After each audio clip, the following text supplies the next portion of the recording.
Hi friends, this video shows how to reset network settings and fix network related issues. Open Settings app, tap on this icon, then select Connection and Sharing, then go down, then select Reset Wi-Fi, Mobile Networks and Bluetooth. Then tap on this Reset Settings button, tap here.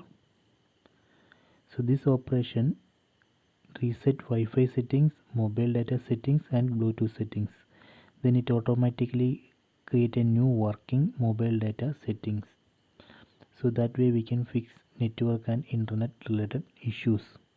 Let me tap on OK. See, network settings has been reset. So this way we can reset network settings and fix internet and network related issues.